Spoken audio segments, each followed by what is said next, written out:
Okay, let's expand on this ergative-oblique relation some more, right? And then for this video, I'm going to talk about the how the ergative and oblique case are really intimately related and are just hand in hand with each other.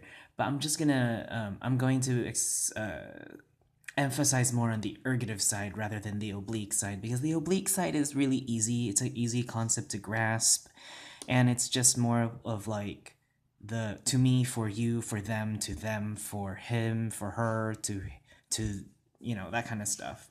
It's really easy, and then I'll show you why.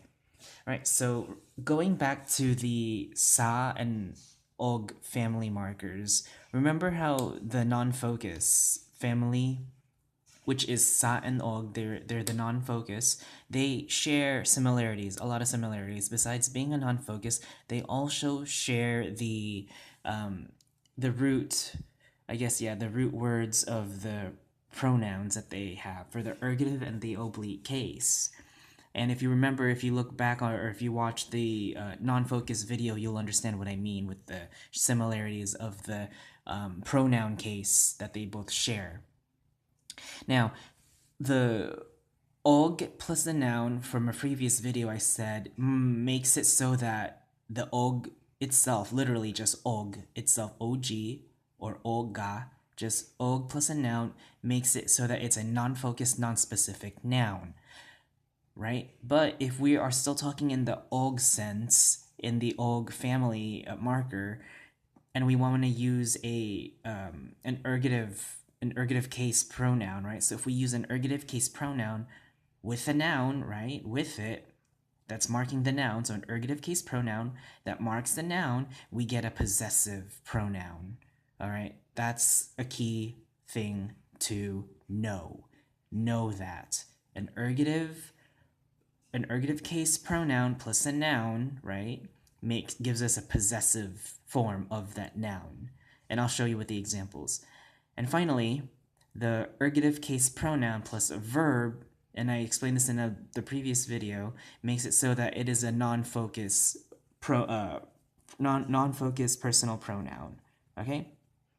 Meaning that pronoun, that personal pronoun, the I, you, we, them, that pronoun is just non-focus. It's important, but it's not marked as important. It's not getting the attention compared to the absolutive case pronoun, all right? We just get an ergative case pronoun if we have a verb. And you'll see that with the sentence as well. All right, so just to review with the root pronouns, because the ag and sa family share the same roots, right? For the singular, we have ako, imo, and iya. Those are the roots. And then for the plurals, we have ato, imo, inyo, ila, right? So ato is the inclusive, amo is exclusive, right? Don't forget that. So ato is inclusive, meaning everybody including the listener, and amo is exclusive, everybody excluding the listener. Inyo is the y'all form, the yous, the yins, the you plural form, yeah, you form, right? And the ila is the plural for them, the third person.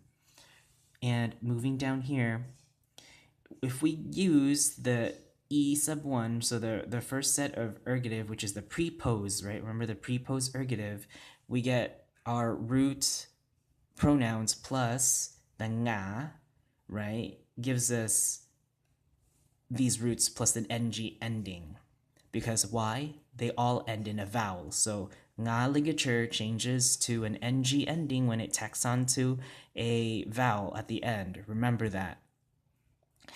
But it keeps the nga, the nga, stays the same if it is a consonant, unless the consonant is an n. Remember, if a word ends in a vowel or in any vowel or the consonant n, it's gonna get changed to an ng, a nga, an ng. It's gonna have that ng, that velar nasal sound, ng. But if it's a consonant that's not an n, then it's just gonna keep the nga form itself. And here's the example. So we use the singular second person imo plus nga gives us imong. And that's what I mean by prepose, because why is it prepose? This imong goes before the noun or a verb. And if I use imong before a noun, I'm gonna say that it's gonna be your noun. That's your whatever, right? That's your book, your bed, your pencil, right? Imong libro, imong lapis, imong kama. That's your whatever. So that's what it means. Now for the postpose, the second set, you have to take the root, whichever root of these you want, and add the n before it.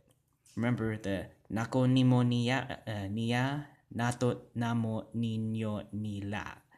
So you can take any of these and add n before the beginning. And you'll, for example, we got the n plus the imo again, right? Gives us nimo. And this goes after. That's why it's a postpose, because it goes after the noun or the verb. So, libro nimo, your book. Lapis nimo, your pencil, right? Imong lapis, imong libro. They both mean the same thing. It's just the position. So if you're going to position them before, you need to have an ng. If you're going to position them after, you need to have the n. All right? And then here, for our oblique relation, right? And I'm briefly going to touch this for the oblique side. You're going to have the ka plus whatever ergative E2. Remember how the E2 postpose? You're going to have the ka plus the postpose. And you need to have the postpose form, which is the n plus the root. So we get the root plus the n plus the ka, which gives us kanako, kanimo, kanila, right? Ka, and then the n plus the roots, right? Ka, n, ako. Ka, n, imo, kaniko, kanimo, kanako, right?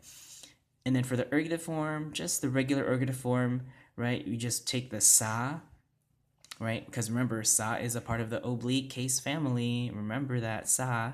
It's not a part of the og. They just share similarities and share relations. So sa plus whatever root you want to put. So in this case, for the example in green, is sa ako a, which is the same thing, right? Sa ako a is the same as kanako. They have the same meaning, right? And they both mean, because we're still talking an oblique case, they both mean to me or for me. Para sa ako a, para kanako, sa ako a, kanako, right? They both all mean to me or for me, right? Because it's the oblique case. We're showing whose relation is to what, to you, to them, with me, with her, with him, to us. That kind of stuff is oblique. And finally, I have sentences here to clarify some things, right?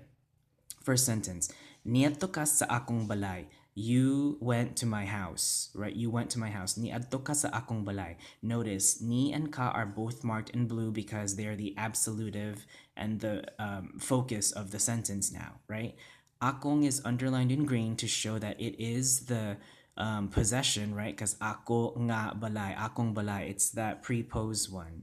Second, same thing. Kanaba ang imong yabi? Is that your key? Kana ba ang imong yabi? Is that your key? Remember, kana is that demonstrative in the absolutive form with the ang set of family markers. That's why it's that. It's a demonstrative pronoun. And again, we're talking about that, which is that thing, right? Because we're assuming that thing is the key. So that's why kana and ang are marking, that is marking the key. That key over there, is that yours? Imo ba ang kanang yabi? Imong again is underlined because it's showing that preposition. And lastly, napalit nako ang iyang ilimnon. Napalit nako ang iyang ilimnon. Notice, na and nako are marked in purple because they're in the they're in the passive voice in that ergative kind of sense. Remember, look, it's in the passive voice versus the first two sentences were marked in the agent voice. So we have the agent voice, we have the patient voice. Did I say passive? I mean patient. Yeah, it's in the patient voice. Napalit nako, right? Because nako now. But look, we're still showing focus on his drink. Iyang ilimnon. Ang iyang ilimnon. I underlined iyang to show that it's that possessive, right? Because it's still that ergative plus the nga to show that it's a prepossessive.